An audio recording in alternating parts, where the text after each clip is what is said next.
That was my impression of Michael Myers. Been working on that for a couple of years now. I think it's relatively accurate. I know the new movies changed some stuff. Um, for example, I think of the third movie, which is already like a lot of people don't like Halloween Ends, but in the third movie, Michael Myers goes, and then I think there's like a couple scenes um, in Halloween Kills where Michael Myers goes.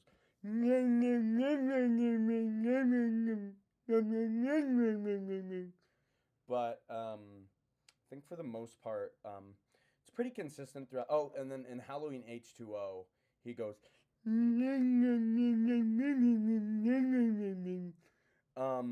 But I think other than that, I need to nail those down and kind of integrate them into my normal impression. But other than that, I think I have it pretty spot on. And hey, speaking of Michael Myers, happy Halloween, guys!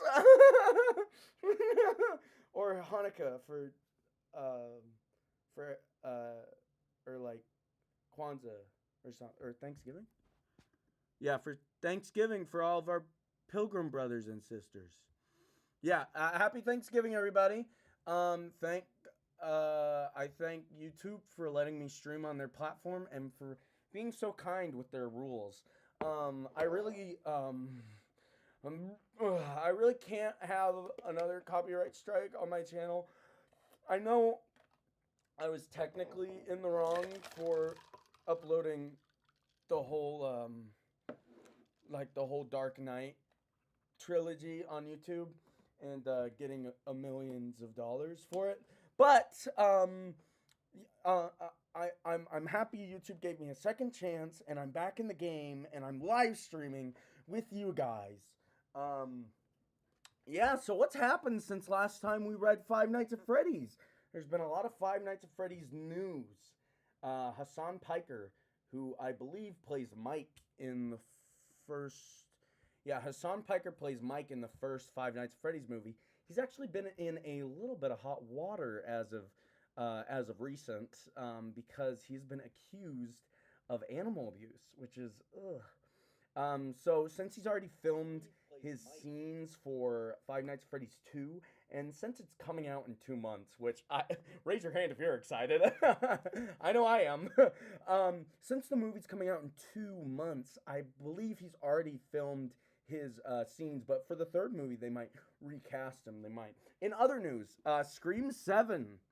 Scream 7's coming out, and the main girl from the first 3-4 movies is in it. Not super psyched about that. I really liked how Scream 6. No, I really liked how Scream 5 and Scream 6 created characters that were like good, and because of that, they were actually good movies. Unlike Scream 2 and 3, 4 is pretty good. But then with this seventh movie, because the actress that played Sam in 6, she stepped away from it because of Israel Palestine stuff. She dropped out of the movies, and so I think that might be why they're changing it, because like there were plot threads in the last movie that are just dangling. I hope they can. I hope they can resolve them well. I also hope the guy from Enchanted is in it, because he was in Scream 3, and they didn't bring him back for 4, and they didn't bring him back for 5, which sucks because I like that actor a lot. He's in Dexter, New Blood, which was also canceled. Man, I hate Paramount Plus. I'm going to subscribe to it for 12 more months, and then I'm out of here. Yeah, so welcome to the stream. In this stream, we're gonna be reading Five Nights at Freddy's, chapters 19 through 1920. Um, so the book is finally just starting to get interesting. We are over halfway through it. Coming up on the end. I know I do this every single time. Yeah, we just have 5 more chapters after today, which is kind of nuts. However, we are not talking about nuts today. We are talking about Five Nights at Freddy's. Also over here, don't get scared. This isn't a ghost or a ghoul or anything. This is actually just 1 cup of apples.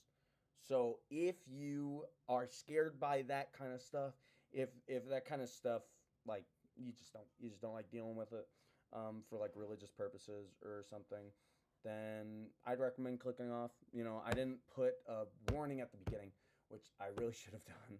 That's irresponsible of me. But yeah, feel free to click off. I'm gonna be eating them the whole time, which, like, if you're not, if you don't agree with that, if you don't mess with that, I totally get it, and you're free to carry about your day and unsubscribe and leave a dislike on this video and tell me that I poop myself in my diaper, in the comments down below. Oh, speaking of diaper, I gotta put my Halloween costume on.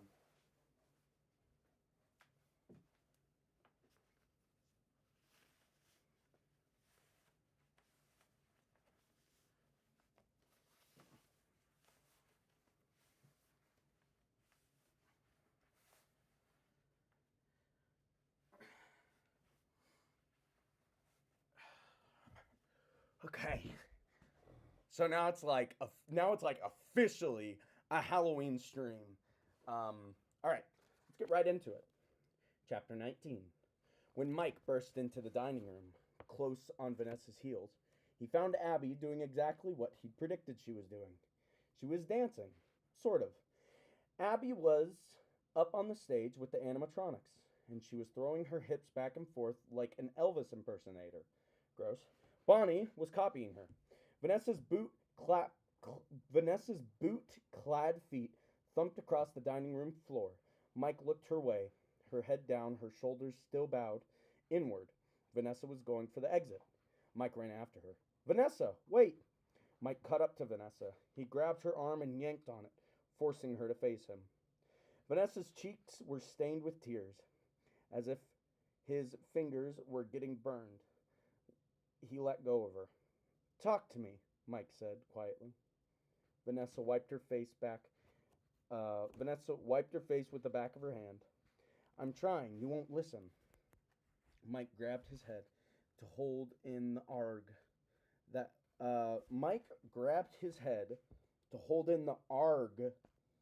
wanted to come out of his mouth.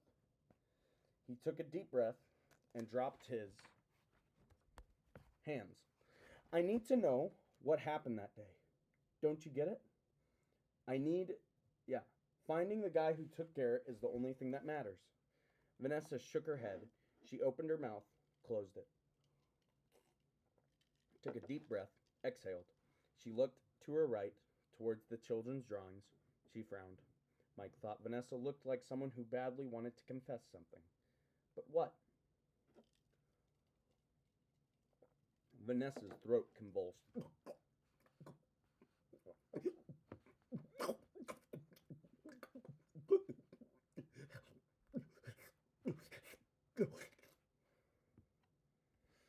She bit her lip.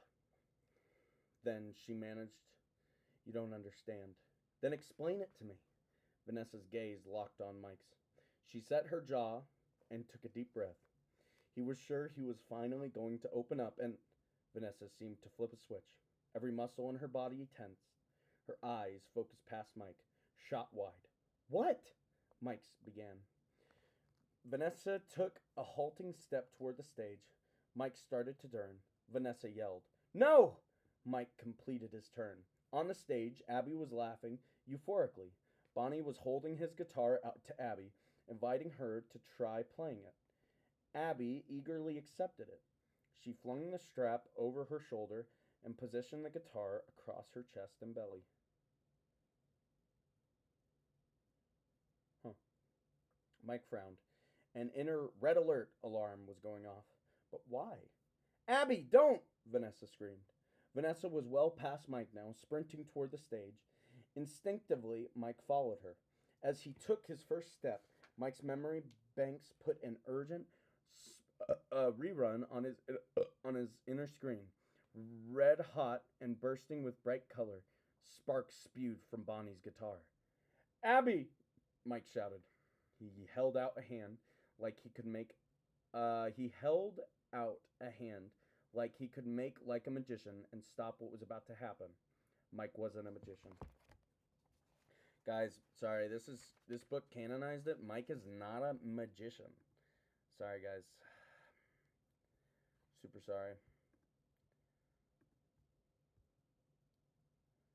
Dang it. Dude, Sora sucks. I hate AI so much. All he could do was watch as everything unfolded in snatches, like Mike was seeing a series of still photographs. Grinning Abby strumming a hand over the guitar fret. The grin disappeared, Abby's eyes drawn together in confusion. A burst of blinding white light, Abby disappearing in the incandescence. That's an incandescent moment. All Abby could see was the brightest of whites. It was light, blinding her. All Abby could hear was a high-pitched ringing, like an alarm, only louder. It hurt her eyes. Abby rubbed her eyes. She pressed her hand to her ears, and then the white light was gone, but it left teensy little stars in her eyes. Abby blinked. Mike's face and Vanessa's, and the faces of all Abby's friends were inching from Abby's. All the faces above looked weird, distorted, and really scared. Abby shook her head like a dog, trying to stop the ringing in her ears. She blinked again. Abby shook her head like a dog, trying to stop the ringing in her ears. She blinked again. Abby shook her head like a dog, trying to stop the ringing in her ears. She blinked again. Abby shook her head like a dog, trying to stop the ringing in her ears. She blinked again. Abby shook her head like a dog, trying to stop the ringing in her ears. She blinked again. Abby shook her head like a dog, trying to stop the ringing in her ears. She blinked again. I think I accidentally read that sentence twice. My bad. What happened? She asked Mike. Before Mike could answer, Vanessa leaned in and hugged Abby tight. Vanessa let Abby go and leaned away. Abby saw Vanessa's gaze flick to Mike. Mike was still staring at Abby. He looked guilty, like he'd done something really bad. He still didn't answer Abby's question, but Vanessa did. It was an accident, sweetheart, she said. Just a silly accident. I hate that. Why did the guitar explode? It's so stupid. Crickets chirped madly in the trees that surrounded Freddy's parking lot. Abby could see either the tree or the crickets. The pizzeria's exterior lights were out, and the moon had left the night sky. So had the stars. The sky looked like one broad dome of soot, so thick that Mike was finding it hard to remember what daytime felt like. Okay. Mike and Vanessa stood next to her cruiser. They both looked toward the back of the seat. They both looked toward the back seat of his car, where Abby was curled up, hugging Dolph. Thank you, Mike said to Vanessa. Mike was leaving the pizzeria mid-shift. Vanessa was going to cover for him. Vanessa shook off her gratitude. Just go home, Mike. Take care of your sister. Mike nodded, but he didn't move. He pulled his gaze from Abby, and he put it on Vanessa. What is it you're so afraid of? He asked. Vanessa shot him a look he couldn't read. In the storage room, he pressed. I saw your eyes. You were terrified. Vanessa's face instantly did the rock-hard thing again.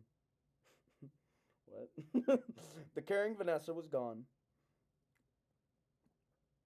Enigmatic Vanessa, grim Vanessa, brooding Vanessa, they were all back. They stomped a foot. Do whatever you want with your life, Vanessa flung at Mike. But if you ever bring Abby back here, I'll shoot you. Bro, finally. female police officer. Vanessa squinted her eyes and leaned toward Mike. He didn't need her to pull a gun to convince him she might actually be serious. That was a joke. There are just as many, if not more, trigger happy male police officers. Vanessa stormed back into Freddy's. Mike waited until the slam of the heavy metal door quieted the crickets for an instant. As the crickets chirped back into gear, Mike got in his car. She looked really mad, Abby said from the back seat. She's fine. Why does everyone always look at you that way? Mike turned the key in the ignition. The engine sputtered. Everything is fine, Mike said. Everything was not fine. Mike sat at his kitchen table and watched the first hint of dawn begin sneaking in through his window. From the intensity of the early light, Mike concluded that the clouds that had hid the moon during the night had moved off. Mike wished his own personal clouds would move on, but they appeared to be stuck over his head with superglue. Not even Mike's soul-flogging push-ups had managed to clear his stormy skies. The sounds of Abby's snores, a little louder than usual, reached him from her room. He couldn't believe he was about to do what he was about to do. But what choice did he have? Vanessa was right. He couldn't take Abby back to Freddy's. Sighing and feeling like he was going to throw up, Mike lifted his phone. He punched in a number. As soon as he heard the click on the other side of the line, Mike spoke. As soon as he heard the click on the other side of the line, Mike spoke. What in the world? As soon as he heard the click on the other end of the line, Mike spoke. He had to, while he still had the stomach for it. Holy commas. That was not grammaticized correctly. Hey, it's Mike, he said. I need your help. As soon as he said them, he immediately regretted his words. 2 hours later, Mike still hated the choice he'd made, but he was trying to make the best of it. The sun was full out now. It intruded into the kitchen and tried to convince Mike he was doing the right thing. Checking the pancakes on the griddle, Mike started some bacon in a cast iron skillet. The sweet and savory smells came together and attempted to join with the sun's all is wet message. Mike wasn't buying it, deliberately keeping his back to the kitchen table because he couldn't look at what he'd done. He kept cooking anyway. He finished everything and stuck it in the oven to keep warm. Then he took a deep breath and went to wake up Abby. Abby opened her eyes and saw her brother sitting at the edge of her bed. Yawning, she grinned at him. Then she noticed what her nose was telling her. Is that bacon? She asked. Cool.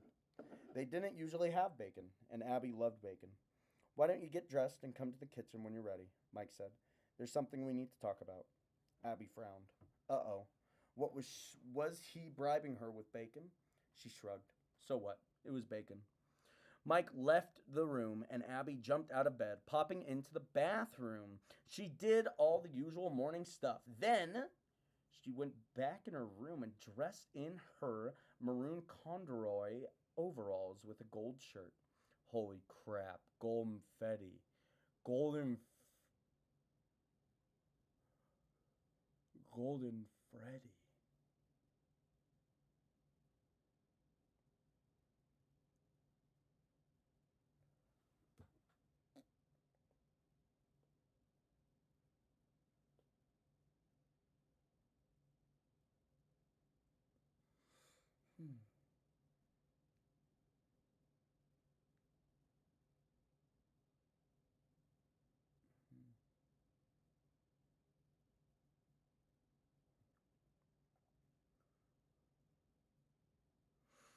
Because she was sure it was going to be a gold star day.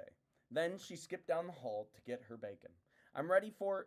Abby stopped mid-skip when she saw who was sitting at the kitchen table. The bacon was a bribe, not a big enough one. There's my favorite little girl, Abby's Aunt Jane said. Abby tried to make her aunt with her stupid short hair and dumb old pale blue pantsuit disappear with laser eyes. This book is so stupid. Abby wrinkled her nose, choking on her aunt's stupid grapefruity perfume. Abby, come sit down, Mike said. Abby turned the laser eyes on Mike, but she couldn't hold the laser. Her hate turned to hurt. What did you do? She asked her brother. Abby couldn't tell Mike. Abby could tell Mike knew she was upset, but he pretended he didn't. Come sit down, he said again. We could talk. Abby shook her head. No way. She started retreating from the kitchen, backing down the hall. I know what you're thinking, Mike said. I promise you, you're wrong. Please, Abby, let's just talk. Abby looked at her aunt, and then she returned her gaze to Mike. His face looked like he was trying to eat a pot of Brussels sprouts. No, his face looked like he couldn't stand to be him. I hate you, Abby said to him. Abby turned and ran back to her room. As she went in and slammed the door, she heard her aunt say, I think that went well. Putting her back to the door, Abby closed her eyes and clutched her hair in both hands. She let out a cross between a howl and a roar. Roar! Roar! Tears took over her eyes and forced them open. She couldn't stop the tears from pouring down her cheeks, but she rubbed them away as fast as they flowed. Abby's gaze landed on her desk and her drawings. She stomped toward her desk and threw herself in her chair. Jerking open a desk drawer, Abby dug around in it and found the biggest, blackest markers she had. Then she reached for the sack of her most recent drawing. Fisting the marker, Abby started to black out every image of her brother that she could find.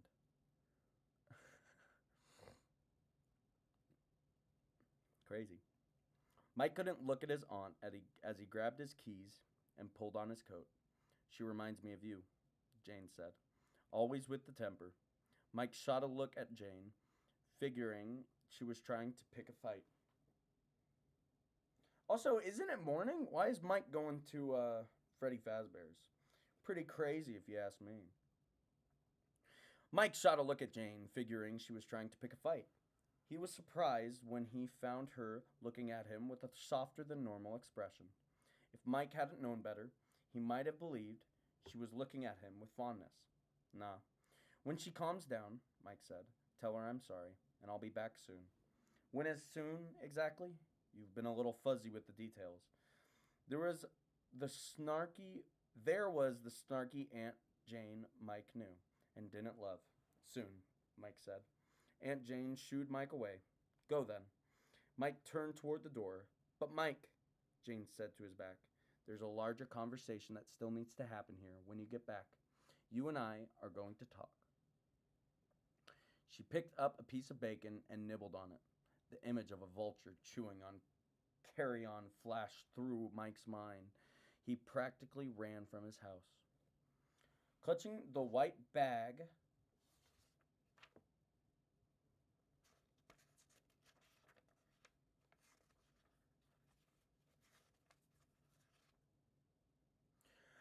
Mr. Beast! Mr. Beast? Mr. Beast. Okay. Clutching the white bag that the pharmacist had put Mike's refill prescription in, Mike stalked towards Freddy's entrance door. The elderly druggist's judgment advice. You know what works for me? A warm glass of milk with chamomile and honey, replayed in Mike's head as he went. Right back at you, Mike thought now. That's crazy. So they removed a whole scene from the movie of Mike getting the drogas, which is pretty crazy. That's actually crazy. A crow let out a long cackle. Mike looked up into the trees around Freddy. He couldn't find the crow, but his gaze landed on the wood cutout of Freddy Fazbear's head. The bear's grin seemed to be jeering at Mike. Stuff it, Mike said. He let himself inside the pizzeria and went directly to the office. There, Mike wasted no time. He plopped in the desk chair, set up his cassette player, and dry swallowed 3 of the white pills from the bottle he'd pulled from the white bag. He locked his gaze on the poster opposite of the desk. Maybe because he was so determined, or maybe because he hadn't slept in days, the effect of Mike's routine was immediate. His vision blurred as he listened to the sound of wind and the trees coming from the cassette. His lids fluttered closed. Sunlight is warm on Mike's shoulders as he walks forward. The breeze picks up a lock of his hair. It tickles his cheek. Mike hears laughter, and he looks towards it, stunned. He stares at his family, all gathered by a picnic table. Mike's mom is setting the table for lunch. His dad is standing next to her. He's spinning an overjoyed Garrett around like a spiraling airplane. Garrett's laughter fills the campsite. "All right," Mike's mom said. "Enough games, you two." Mike's mouth hangs open as he watches his dad swoop toward the picnic table with Garrett. "Emergency landing," Mike's dad shouts. His dad makes a whooshing sound as he sweeps Garrett's spread-eagled body over the table. Mike's dad plunks the boy onto the table with a flourish. Then Mike's dad looks towards Mike. "Hey, buddy," Mike's dad calls out. "Don't just stand there," his mom said to Mike. "Come dig in." Mike's parents settled on the table's benches. Garrett climbs off the tabletop and joins them. Then the boy turns and gives Mike the biggest, most adorable, happy kid smile Mike has ever seen. Mike's eyes are awash in tears. His mom looks his way. "Sweetie, what's wrong?" Mike wipes his tears. He clears his throat. This isn't...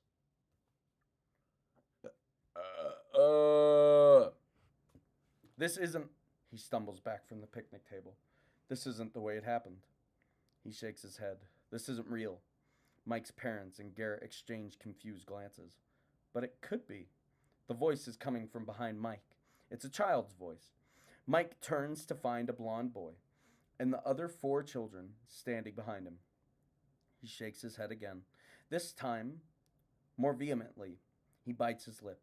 His hands are clenched into fists. "What is this?" Mike asks the blonde boy. "This isn't what I asked for." The blonde boy cocks his head. "No," he said, "but it's what you want." More head shaking from Mike. He's trying to erase the entire scene by rejecting it. "I want to find," Mike begins. "You're lying," the blonde boy interrupts. Mike looks at the ground. "You want to save Garrett," the boy says. That's really why you're here." Mike tries another head shake, but it's a feeble one. "You want to change what happened," the boy says. "You want to go back." Mike throws up a hand as if to shield himself from the boy's words. "That's not possible," he said. "He's gone. They all are." "Really?" The boy points past Mike. Even though he doesn't want to, Mike turns around and looks at his family. They're staring back at him with concerns and compassion and hope. Garrett scrambles off the wooden bench and dashes towards Mike, who drops to his knees. He's eye to eye with his little brother. "You can have this dream every night," the blonde boy says. "You can be together like before." The boy's voice drops to a near whisper. "You can change what happened." Mike's head shakes. Turned into a tentative nod. His tears have escaped his eyes. They're reviduating, sluicing down his cheeks. Mike looks at the blonde boy. I want to go to freaking sleep. Mike expects to feel the boy's warmth, but a puff of chilly air touches Mike's ear as the boy says a gentle whisper, "We want Abby." Mike wipes at his tears. His face twists. He struggles to grasp. Mike's eyes widen. He gets it now. "Abby," he whispered. Garrett clutches Mike's hand. "They love her, Mike," Garrett says. and she loves them. Mike looks at Garrett. Mucus runs from Mike's nostrils. Awesome. Oh, mucus. I'm so stupid. I'm really dumb. Hold on, I gotta stand up real quick. Hold on, I gotta stand up and walk over here real quick. Hold on, I gotta stand up and walk over here real quick. Hold on, real quick, I gotta stand up and walk over here.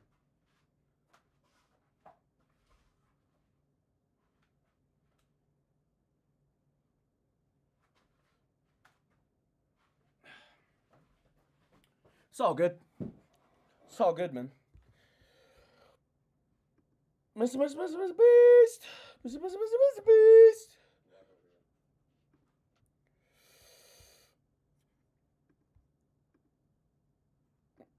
Lol. Okay.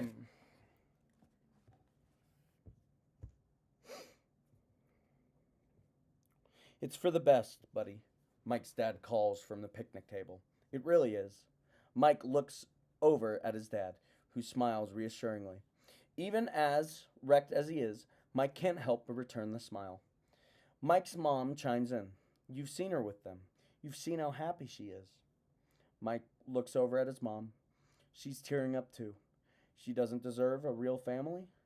His mom asks as she gets up and comes over to kneel next to Mike. She uses her thumbs to wipe tears from his cheeks. Mike's tentative nod is becoming more assured. It's time to let her go, sweetie, his mom says. You were never the right person to take care of her. Mr. Beast.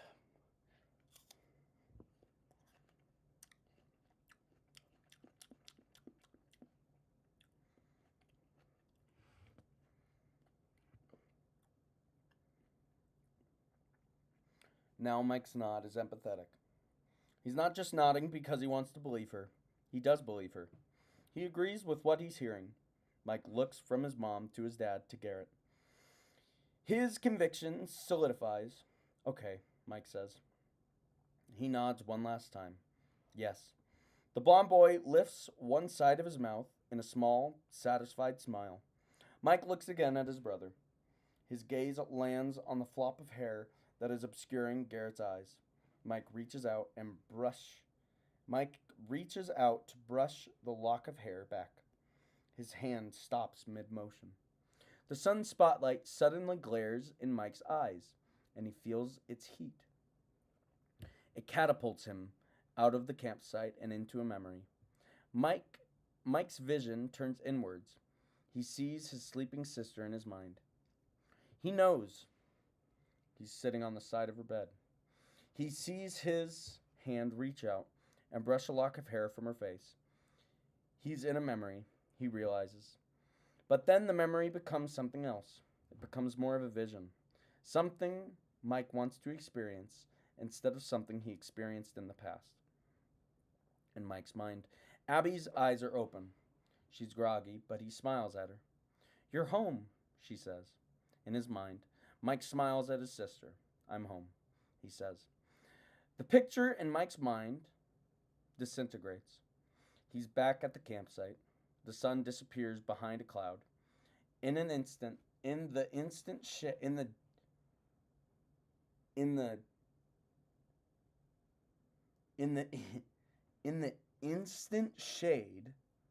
What in the world? In the instant shade. That is such a weird phrase. Mike stares at Garrett. Mike realizes his hand is still touching the lock of Garrett's hair. Mike pulls his hand back. With the motion, it seems like a veil drops away. Garrett's face is strangely pale, too pale, and his eyes are wrong. The adorable Garrettness is gone from Garrett's eyes. Mike's brother's eyes have turned to deep wells of hollowness. Mike staggers to his feet. Wait, this isn't... He looks at his parents. They're too pale now. They too have bottomless eyes. Mike returns to head shaking. This is wrong, he says. I'm sorry, but I don't want this. You hear me? I don't want it. Mike spins to confront the blond boy, but the boy and the other children are gone. Mike scans the campsite and can't find them. He turns his back. His family is gone too. Everyone has vanished. Mike is completely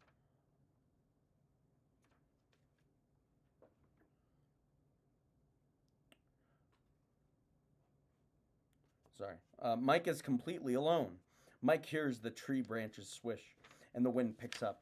A creak of branches through the sound of the wind and trees. A chorus of whispers starts to build in volume.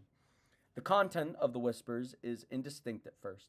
It's just a susurration of a white noise.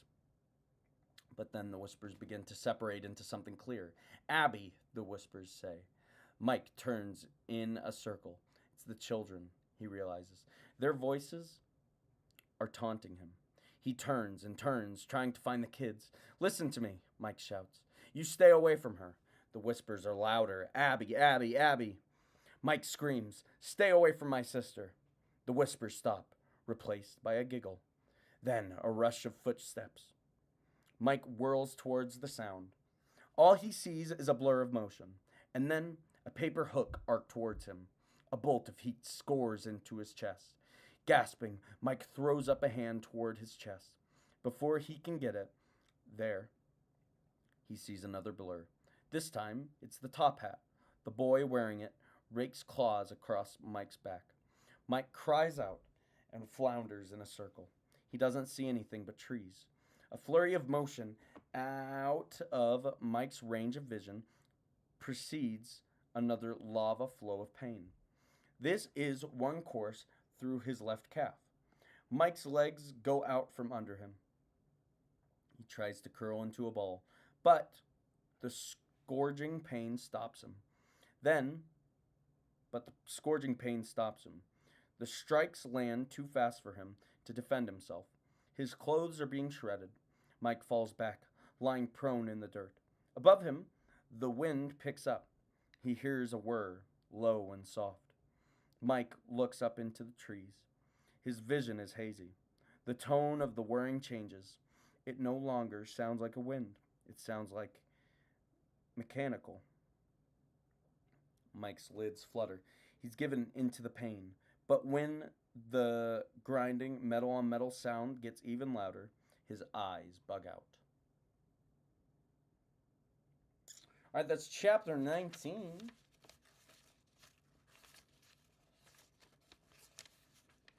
Chapter 20 is a little long, but we're going to get through it. I'm going to heat up some ramen noodles real quick. The conservative way.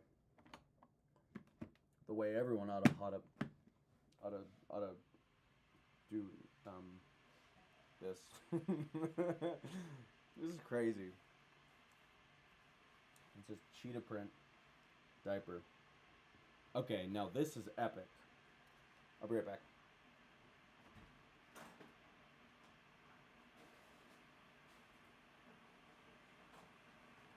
Hey guys, I'm back. Alright, so today I'm going to show you how to make eggs. And first thing you're going to do is you're going to actually want to open up the package.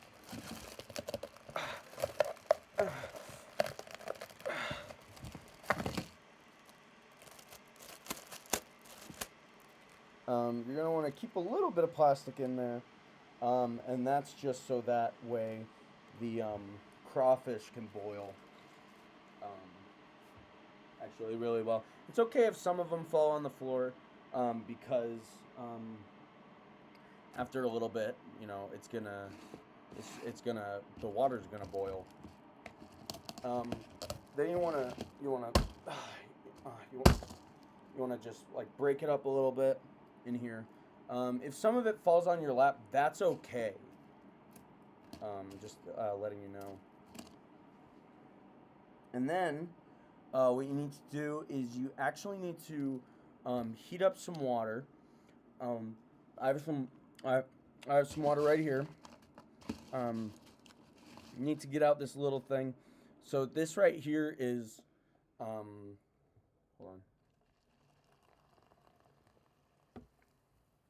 This right here is the newest season of Fortnite. So you're gonna want to put that to the side, and use it a little bit later on. And now we're gonna let it cook.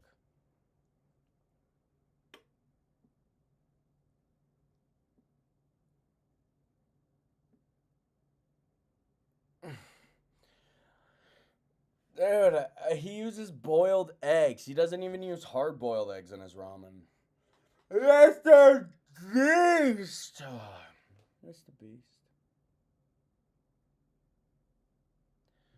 Mr. Beast.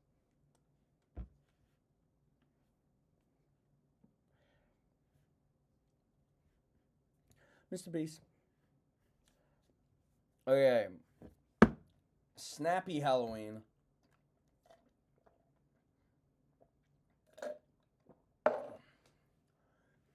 Welcome to Crease.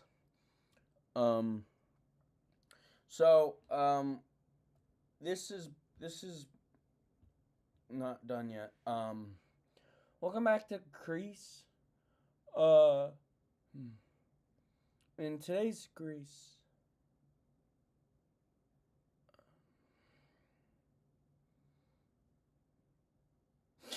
Socrates is bald.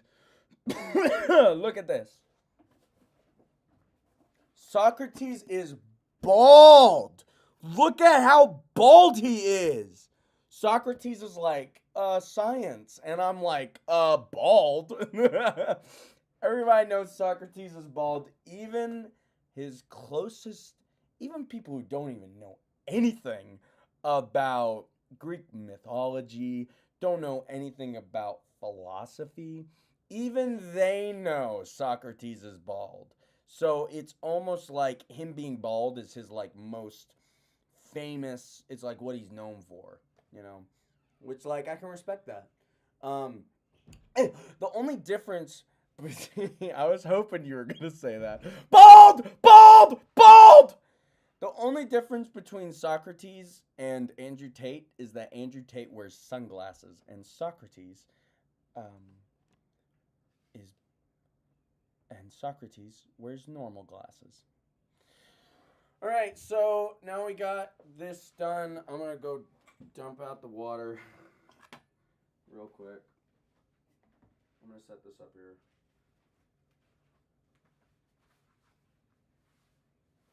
I'm taking off my pants real quick.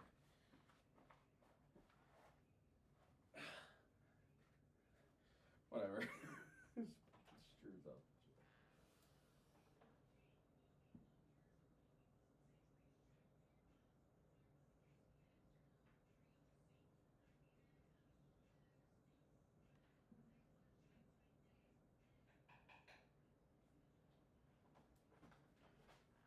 What you just heard was not pee-pee. That was the sound of science. Socrates is bald. He's bald. I can't. The thing is that like I try to like read the Apology of Socrates, and like it's like I try to read it, and even as I do these things, I'm reading it and I'm like, golly, I can't read these words because of the glare. Oh, Socrates, what are you saying, dude? Oh my gosh, the glare. Ow. Socrates. I should have dressed as Socrates for Socrates. My humanities class, I'll be honest, Family Guy class, easy S tier. Rick and Morty class, easy C tier. Cleveland Show, easy S tier. American Dad class, easy D tier. Smiling Friends class, easy A tier. What's the other one? Bob's Burger. Bob's Burger class is S tier because we get to make burgers. It's really as simple as that. We get to make burger in Bob Burger class. I don't know. It's what I just use as my category, and it's how I judge my classes, and it's kind of my tier list. But as far as like the tier list, humanities is not as high as like Rick and Morty class. And I already don't really like Rick and Morty class that much. Like when Rick and Morty goes, "I'm Pickle Rick and Morty," I laugh so hard. But when Socrates goes, "I'm Pickle Socrates," when Socrates goes, "I'm Pickle Socrates," I'm like, Uh, what the Sigma? You know? He knows what I'm talking about. Alright, I'm gonna eat. Oh, man, that tastes like Greek philosophy. Okay. Greece.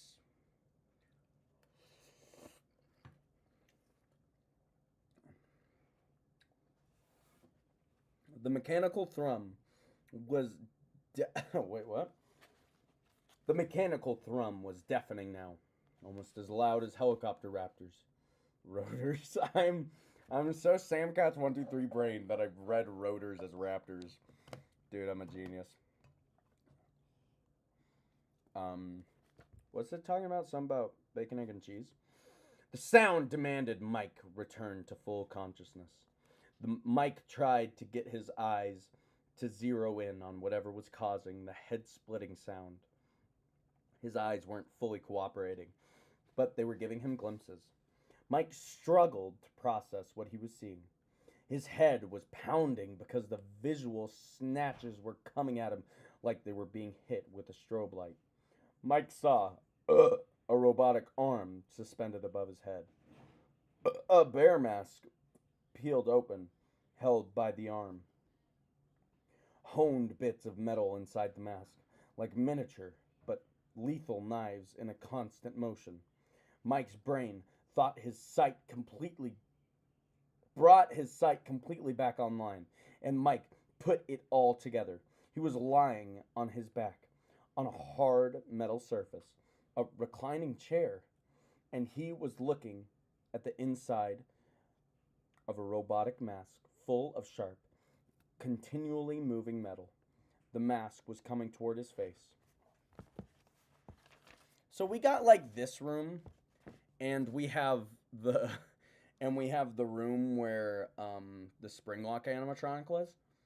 It's like, how big is this pizzeria?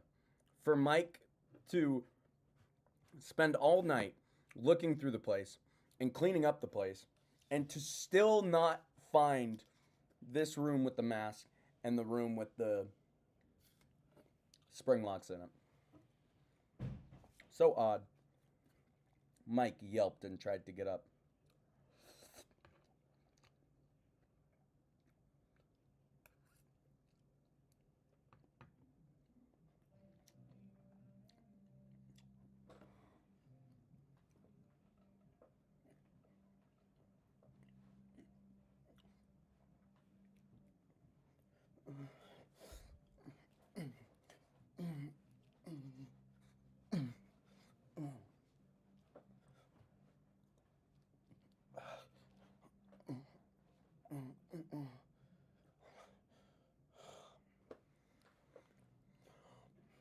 Mike yelped and tried to get up. That's when he realized he was bound to the chair. Steel bands were clamped around his wrists. A heavy leather strap was cinched tight around his chest. The metal juggernaut started to descend toward Mike's face. He did the only thing he could. He brought every muscle he had into play and sent them all into motion. By the way, that's not pee pee you're hearing, that's just poop. Um, he brought every muscle he had into play and sent them all into motion. He squirmed and twisted and wrinkled. He kicked his legs, and he jolted his body up and down, side to side. Mike knew, of course, that his efforts were going to fail. He wasn't strong enough to break. Above the relentless metal churring, Mike heard a crack, a distinctive, pinging crack. He knew that sound. A bolt had given way. Mike felt his arm fall away from him as one of the chair's arm rests detached. His gaze still on the plunging mask. Mike jerked on his arm without much hope. To Mike's astonishment, the metal clamp disengaged from Mike's wrist. His arm was free. But that wasn't enough. The mask was closer now. It was moving slowly, but unalterably, lower and lower. Sharp metal, soft face, not a good combination. Frantic, Mike sent his fingers in search of something, anything on the other side of the chair that could help him get free.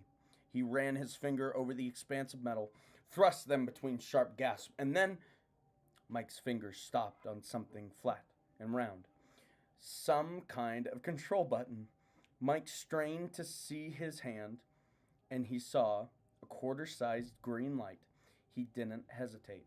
He pushed the green button and...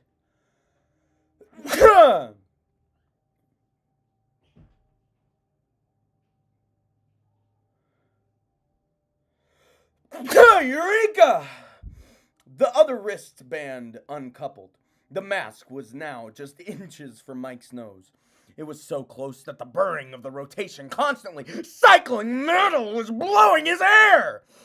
Feverish with the crucial need to move, Mike fumbled with the leather chest strap. Maybe because he got lucky, or maybe because necessity is the mother of getting the hell out of Dodge. Mike couldn't have come any later. The blitzing metal grazed the side of his forehead as he turned downward. Mike dropped to the floor. Metal on metal screeches told him the mask, aka Buzzsaw, was grinding into the chair. Fireflies of hot sparks seared the little hairs on Mike's arm as he rolled away from the chair. So this is canon. Mike has little hairs. Mike has little hairs on his arms, not long hairs. Mike has little hairs on his arm, not long hairs. Only real Five Nights at Freddy's fans will know that that Josh Hutcherson has little hairs on his arms. I mean, this is like basic Five Nights at Freddy's stuff. Mike has little hairs. Jeez Louise. Little hair Mike. Mike has little hairs. That's all I'm going to say. Little hair Mike. That's what I'm going to call him. Little hair Mike. Little hair Mike. That's what I'm going to call him. Little hair Mike. All of Mike's muscles demanded a break. He flopped into a glob of exhaustion. The continuing spray of sparks and his understanding of his foe's strength. Let's get some little hair Mikes in the chat. Got Mike back into motion. He tried to stand. Fiery pain in Mike's calf sent him careening off balance. Let's get some Mike's calf in the chat. He toppled backward into jabbing metal and sticky, crusty fox fur. Mike scuttled away from what was grabbing at him. His gaze shot around him wildly. He saw a litter of faded, matted, fur-covered animatronic characters. It's just costumes, Mike told himself. Again, he tried to stand. This time, ready for the pain. He made it. But as he wavered on his feet, he heard a peculiar, familiar hop-hop beat of snaps. Looking down, he watched the costume's clamshell open. Mike squawked and blundered backward. His hand whipped to his nose and mouth as the sick stench of rotting corpses hit him. No longer thinking about running, because his brain was now overwhelmed by what he was seeing and smelling. Mike's stomach threatened to heave as he gazed at the mutilated remains of 3 men and Max. Guys, I'm not seeing any little hair Mike in the chat. Don't know if that's a glitch with YouTube or don't know what's going on there. I think I ordered 1 little hair Mike and 1 Mike's calf. So if I can get that. I don't know. Otherwise, I'm going to have the mods ban everybody watching if I don't get any little hair Mike in the chat. Sorry. Mike gagged as he looked at poor Max's body. It was severed in 2. No, not severed. It looked like something had bit her in half at the waist. Her upper body lay back against one of the 2 men, and her lower body was draped across her stomach. Mike, his hand over his mouth, quickly shifted his gaze to her face. Her eyes and mouth were open wide, in a rictus of pure terror. "Oh, Max," Mike whispered. Mike jerked his eyes away from her. When he did, he saw that the faces of the men had been similarly chewed, all the way into Mike's brain. Mike quickly moved his gaze to the other 2 men. One was My kettle just started itself. What the crap? That's scary. I'm. I think I'm gonna unplug that. What in the world was that? That's, dude. What the crap?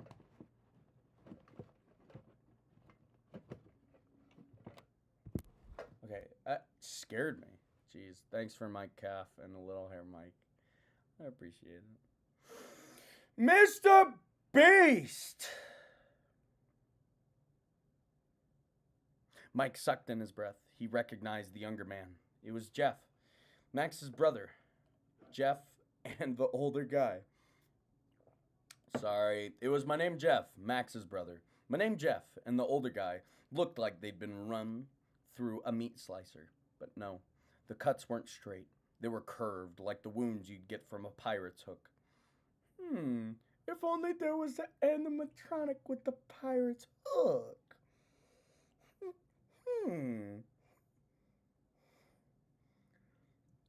Wait a minute.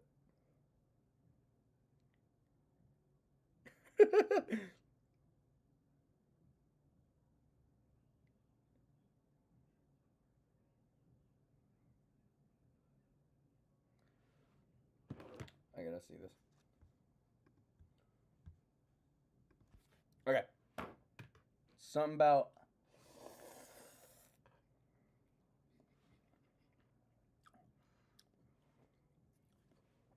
the last thought finally galvanized Mike. He turned away from the putrefying cadavers, and he limped past the still parking mask and chair. He staggered toward the door. At the room's threshold, Mike paused. All the way up and down the main hallway, the lights were surging on and off, on and off. The rhythm wasn't even, though. It was chaotic, as if the lights were being manipulated by someone too enraged to stay in control. Mike squinted to see through the distorting flashes of light, Mike squinted to see through the disorienting flashes of light and dark. It was hard to know for sure, but the hallway appeared to be empty. Mike reeled into the hall. His feet fumbled as if he'd never properly learned to walk. Mike zigged and zagged all his way toward the lobby. If he could get there, he could get out of the building. Out of the building meant salvation. Mike tried to pick up the pace. His feet shuffled faster. Just a few feet from the lobby now. From behind Mike, a crash boomed after him. A roar joined the crash. They patterned in their pursuit. Mike didn't bother to look back. He called on every ounce of a jerky gallop. Whoa! Mike didn't bother to look back. He called on every ounce of strength he had, and he stepped on the gas, managing to break into a jerky gallop. He spilled into the lobby. He threw himself towards the double doors, but when Mike hit the doors, they wouldn't open. They were locked. A new sound joined the crashing and roaring. No, not a sound, a voice, a singing voice. Dum dilly dum dum, dum dilly dum dum dilly dum dum. The lights were now going totally bonkers. They were winking in and out so fast it was impossible for Mike to see what was coming to him. Skibbity dub dub dub, yes, yes, Foxy said. But something big, something fast. Mike summoned the last bit of his perseverance. He pounded on the heavy metal door, sensing rather than seeing that his time had run out. Mike looked to his left. He screamed and fell into a total eclipse of any light he'd ever seen or hoped to see. Mr. Beast. Okay, now we're about to enter into a new scene. So, real quick, forget everything you know.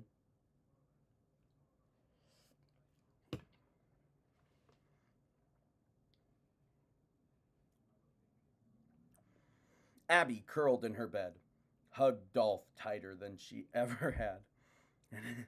And it still wasn't tight enough.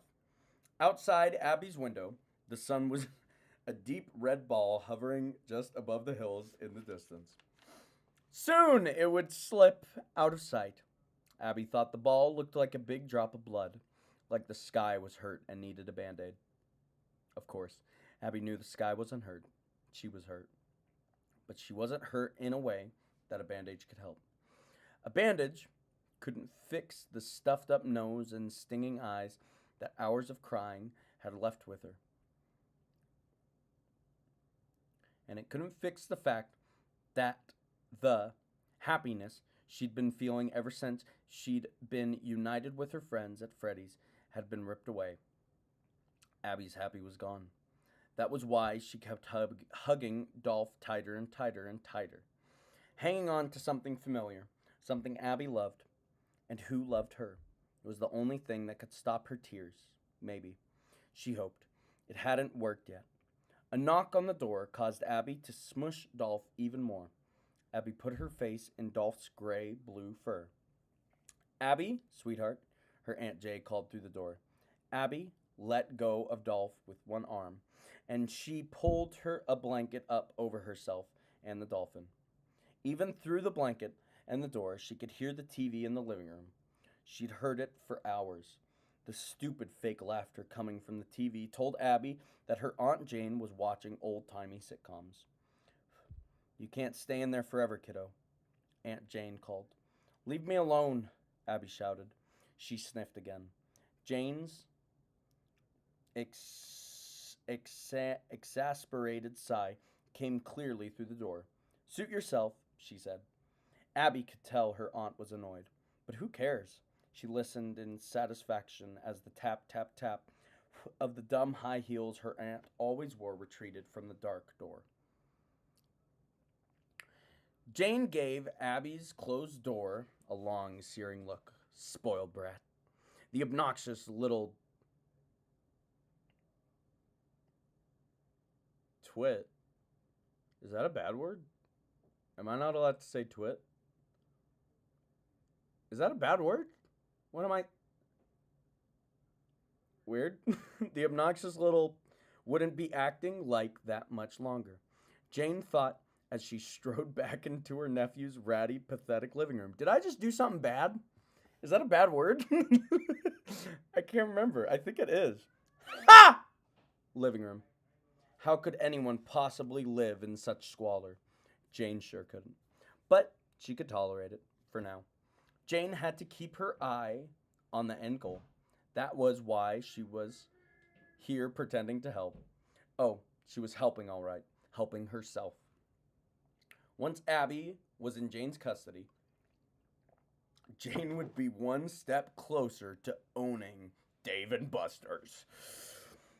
Sorry, I think I read the wrong sentence.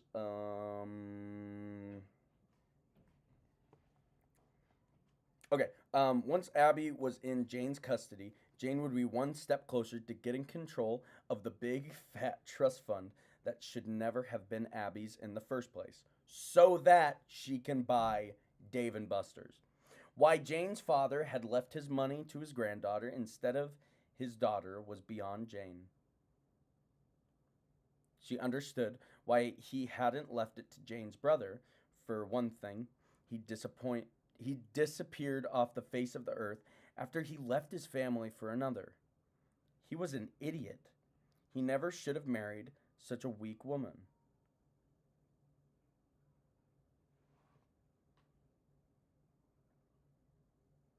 Okay, wait, wait. Hold on 1 second. For one thing, he disappeared off the face of the earth after he left his family. For another, he was an idiot. Okay, good. For a second, I thought they were being like, hey, by the way, Mike's dad has another family. Oh my gosh. Thank the Lord for commas. Oh my, I'm an idiot. I'm so stupid. He never should have married such a weak woman. Oh my gosh. I don't like Jane. Me no like Jane. Mr. Beast? Tarzan? Oh, I see.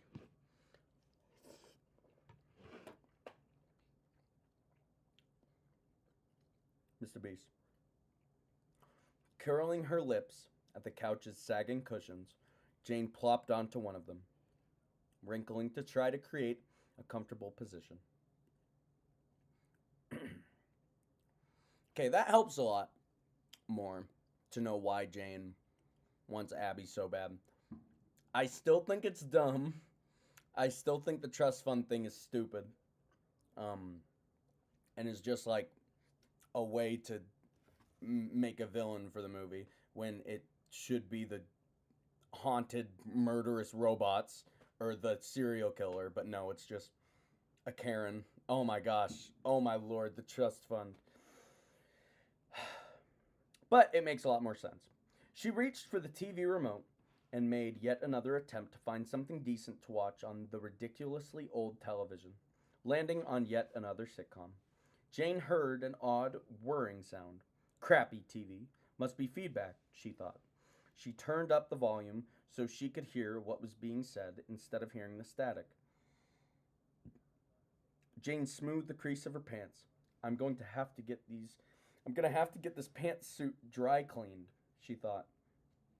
Who knew what kind of parasites were living in this grungy sofa cushion? A funny line on the TV pulled a laugh from Jane. She shook her head at the antics on the screen, and Jane stopped mid-head shake. Dude, this is me every single time I watch Big Bang Theory. It's just nonstop. It is. Sheldon goes, I'm Pickle Sheldon, and I lose it every time. He goes, Bazinga, and I swear it. He goes, Bazinga, and I. Forgive me. It's too funny. It's really funny. What was that? She'd caught a glimpse of movement in the kitchen. Was Mike finally home? Jane turned and opened her mouth, preparing the scolding her nephew deserved for expecting her to cool her jets, and Jane dropped the remote.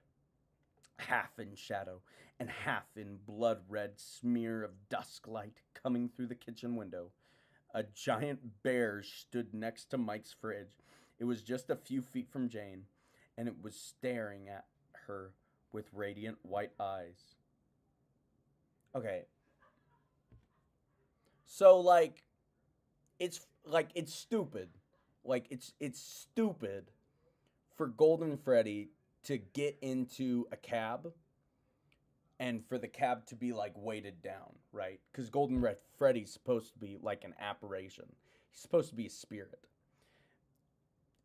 What? He's climbing through the window. And this is what I thought would be better than the movie. I'm like, oh, they're going to have more answers than the movie. This is going to be better. This is stupid. This is like the biggest waste of time. I don't know why you're watching this. This is bad. This is so dumb. Just watch the movie. Oh my lord. It's taken me like a year to finish this. Just go watch the movie. This book is stupid. It's so stupid. Jane.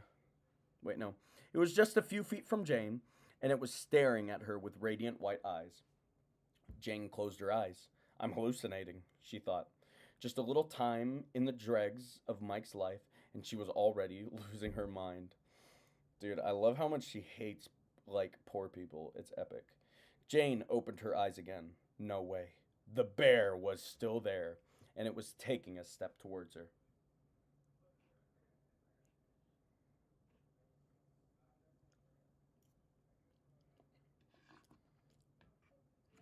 No, it's not. It's not the precursor to the movie. It's the novelization. So it's like the entire movie. So I don't know why I'm reading it. Sometimes they're different. Like everything I hear from the Revenge of the Sith novelization, oh my gosh, it's peak. I want to read it so bad. But holy moly. This is this is lame. I'm glad it makes you want to watch the movie, play the game. The movie's pretty good. Games, I think I've probably beaten one of them. I'm not very good at them. I just like the aesthetics a lot. Still under her blanket, still hugging Dolph and crying even harder now, Abby went rigid. when a big thud shook the house so hard that Abby's bed joggled beneath her. Abby shoved back the blanket and sat up. What was that? She whispered to Dolph. Dolph had no answer, but he was there for support when Abby got out of bed and hurried to the door. Laying her ear against the painted wood, she listened. She heard nothing except the TV. Since Abby had burrowed under the covers, the red ball in the sky had disappeared. Now just a red sheen outlined the top of the hills. Bro, that's a Planet Sheen reference. Every time Sheen goes, I'm Pickle Sheen, I lose my mind. Bach Tua. Mr. Beast on that thing. I'm so sorry. That was inappropriate. I apologize for that. Beast Tua.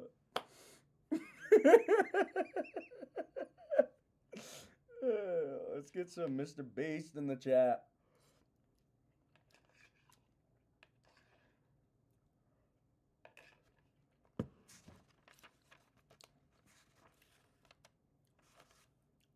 Bach Tua, if chickens were funny. Dude, Dude. I would listen to the Bach Tua podcast for hours, dude. Can we do that? Can we, Lance, please. Please. Can we make a podcast where we're just chickens the whole time? We're just making chicken noises. You're doing chicken baby the whole time, and it's called Bach Tua. We could put like 40 episodes on Samcats 123 AM. Bach Tua. The Bach Tua Talk podcast. Man.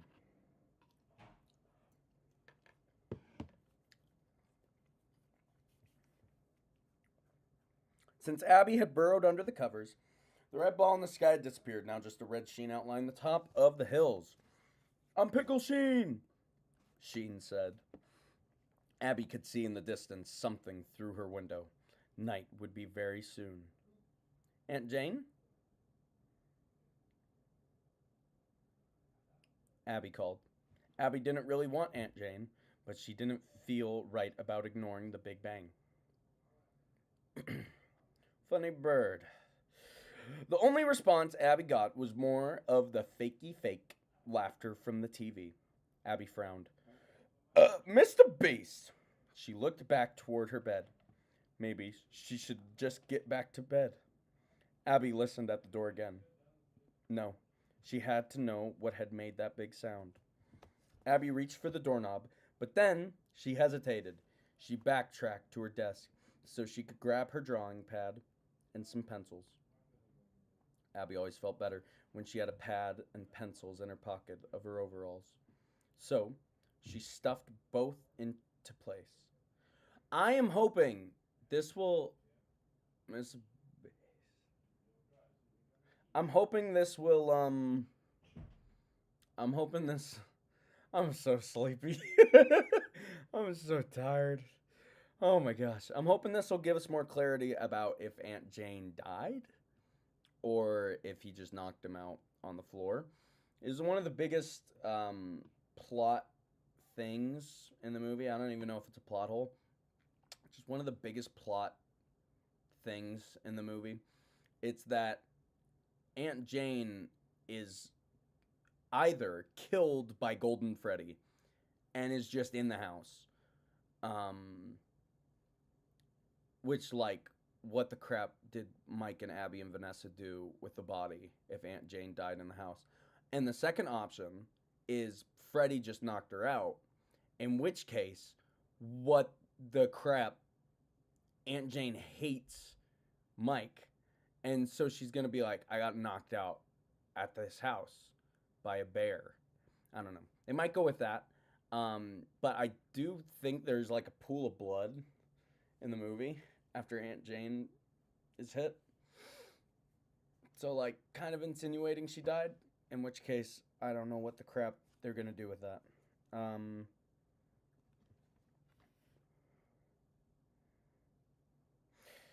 A bit more confident, Abby returned to her door and opened it. She peeked out into the hallway, then hesitantly, she walked down the hall toward the kitchen. It was empty. So Abby looked toward the living room where Freddy? Abby's happy came back to her. The animatronic bear separated itself from the blobby shadow near the end of the sofa. As soon as it did, Abby could see she wasn't looking at Freddy. The bear looked like Freddy in every way, except for the obvious difference. His fur wasn't brown. It was golden! BT dubs. I didn't notice that he was golden when we watched the movie.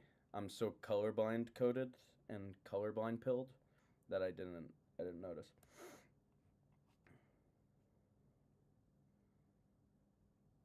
The bear looked like Freddy in every way, except for the obvious differences. His fur wasn't brown, it was golden. The gold was almost the color of the shirt Abby was still wearing with the maroon overalls she put on that morning. A golden Freddy! Dude, that's crazy. That is a line in an official book. She goes, a golden Freddy! Mr. Beast! Wow! Abby said. She no longer cared about the miserable hours she'd just gone through. Her eyes stopped stinging. She could breathe through her nose again. Finally, Golden Freddy. Sam, can you measure your hair? Sorry. What hair? This hair? This hair? You got a problem with this hair? I'm gonna go to Miss Angie when sorry, I think I just doxed her. I'm gonna go to Walter White's barbershop when I come back to Arkansas for Thanksgiving. Which is like little less than a month. So this will be chopped off soon, but it'll be a little bit. I know I missed the party. There was just traffic.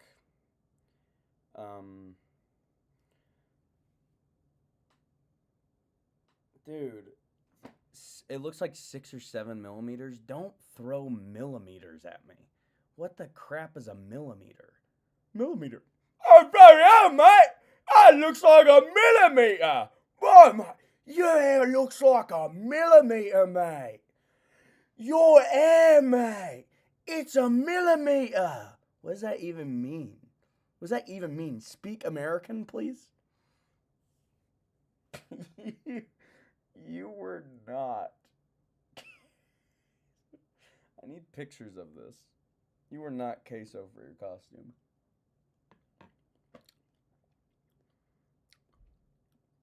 For my costume, I was male pattern baldness. Scary.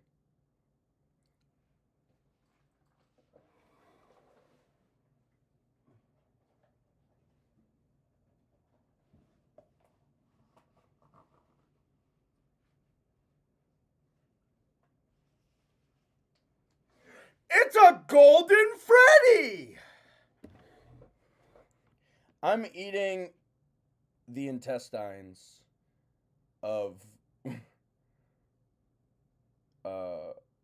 Glenn Jacobs. They're so small. They're so small.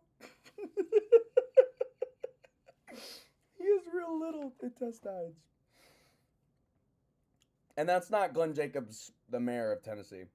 Different Glenn Jacobs. This one's from Arizona. You wouldn't know him. Different. Lance, can you stop lying about who your costume was? I want to know. I was Sam's Deer of Heights for my costume.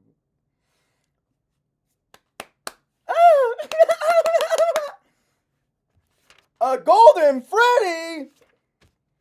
Who are... Abby stopped mid-question when a little boy with trousled blonde hair, the same color as the big robotic bear's fur, magically came out of the robot. That would have been freaking cool. Why didn't they do that in the movie? That would have been awesome. Not Freddy, the blonde boy said. Abby stared in awe at the little boy. He looked just like an ordinary boy, but not exactly. The boy was kind of sparkly, and Abby could see through him just a wee bit. Abby thought the boy looked the way an angel might look. Is Abby simping over a dead guy right now? Abby gave the fairy tale like boy a big smile. You came for me? She asked. The boy nodded. Everyone's waiting. It's time to play. Also, this kid is like 20 years older than her. Anyway, Abby squealed and clapped her hands. Ow! The blonde boy gave her a smile and then dissolved into a shimmer that went back into Golden Freddy. The big bear gestured at Abby to follow him as he took a giant step toward the front door of the house. Abby looked down at Dolph. She didn't want to risk losing him while she was playing with the others. So, she set the dolphin on the kitchen table.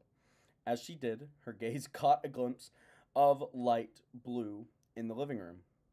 So why, if the kid can just appear as the kid, why the crap did he appear to her as Golden Freddy? That doesn't make any sense. Also, in this book, he just like was Golden Freddy and then he came out of Golden Freddy and friggin' Mr. Beast over here was like Golden Freddy and then he went back into Golden Freddy. And I'm Mr. Beast and me amo as Game Theory. Abby turned on the floor, jutting out from behind the end of the sofa. The hem of Aunt Jane's pants were visible. Her aunt's feet, still in her high heels, stuck out of the pants. The heels seemed to be lying in the pool of something. Ketchup, maybe? How had her aunt spilled ketchup behind the sofa? Why is Abby so stupid? Oh, she spilled ketchup. It's actually blood. It's actually blood, but since she's a little girl, she doesn't even know blood. Isn't she so young that she think blood ketchup? She think blood ketchup. She no think like me and you adults. No, she little kid. She think blood ketchup.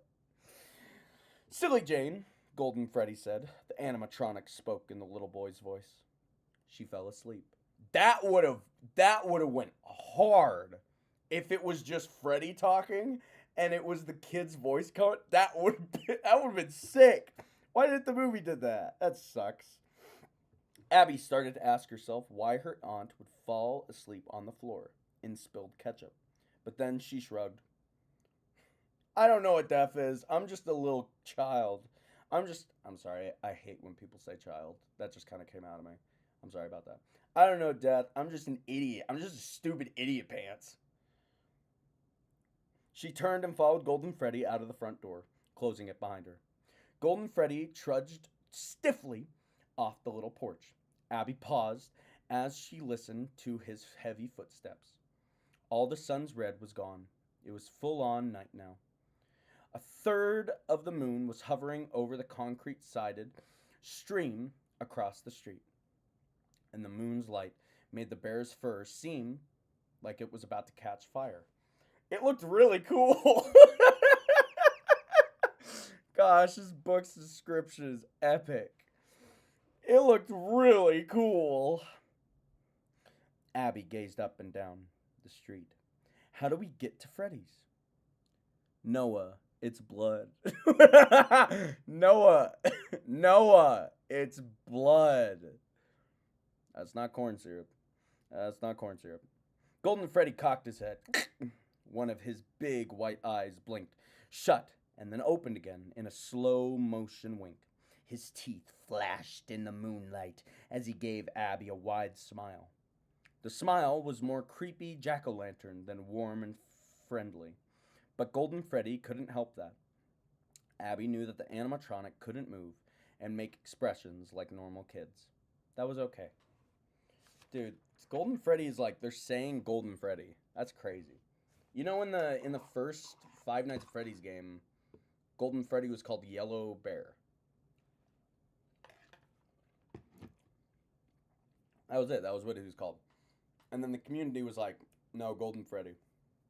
It's so cool. The community sometimes comes up with really cool names. I will stand by Night Marionette being a much cooler name than Night Marion. Night Marion is stupid. Night. Okay, Nightmare On is a stupid, stupid fan name. I don't like it. The canonical name is Night Marionette. They just shortened it because that's how you freaking name files in game files. It's stupid. Night Marionette is a cooler name than Nightmare On. Sorry. Mr. Beast came down from Beastland and he gave me a message. He says, "Buy Mr. Beast chocolate bar." Mr. Beast came down from Olympus. He said, "Mr. Beast." He said, "Buy Mr. Beast chocolate bar." He said, "Buy Mr. Beast chocolate bar." Sorry. I think that was Mr. Beast moving through me. Oh, Mr. Beast. Okay. Abby had never ridden in a taxi before. So, she felt a fizz of excitement when she opened the shiny yellow back door and got into it. Taking a seat, she grinned at the fun, old country music playing on the radio. She looked at the back of the driver's head. Dude, honestly, I think me now, being a 20-year-old freak, I would probably have so much fun in a taxi. I've never been in a taxi before. I would probably have that would probably be like the most fun thing in the world. I would love that. All Abby could see around the driver's headrest was curly brown hair sticking out from under the dirty baseball cap that looked like it had been worn for thousands and thousands of days. The hair and the cap were bopping to the twangy music. Abby shifted her gaze to the rear view mirror, and she saw crinkled green eyes looking back at her. The driver turned his head, and she noticed a toothpick sticking out between lips, stretched into a friendly smile. The driver faced front again and asked, "Where to, little lady?" As Abby opened her mouth to answer the question, the older back seat door opened. The taxi settled low, real low, as Golden Freddy squeezed himself in through the door and managed to sit next to Abby. "What the hell?"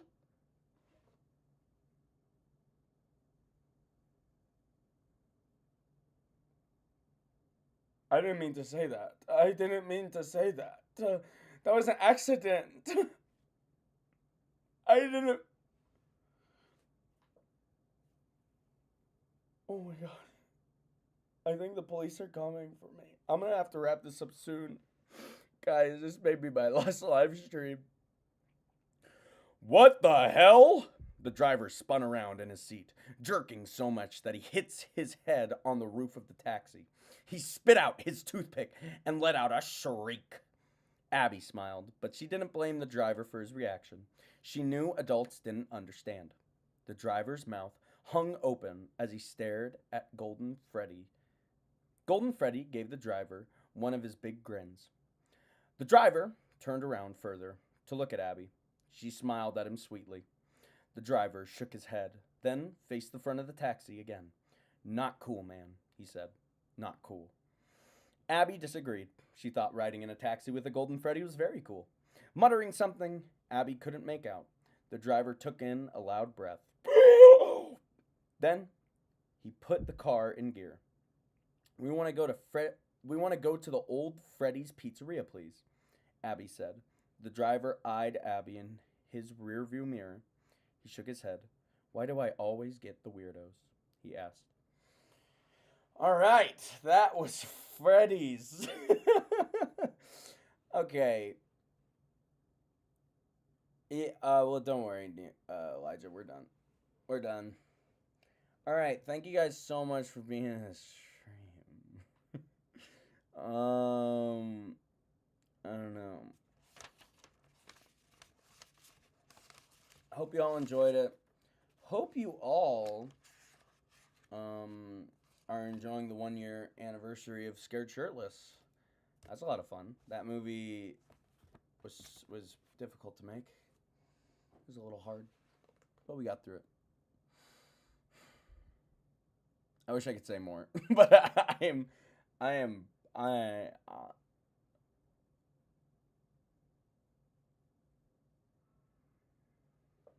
like a little bit tired, just like a little bit. So, I'm going to play Minecraft and go to sleep. Thank you guys so much for watching. If you like this video, give it one of these. If you like this video, go ahead and go down to the little bit all below the video and give it one of them. If you like this video, freaking hit that you know what. Yeah, so I will see you guys later. Good.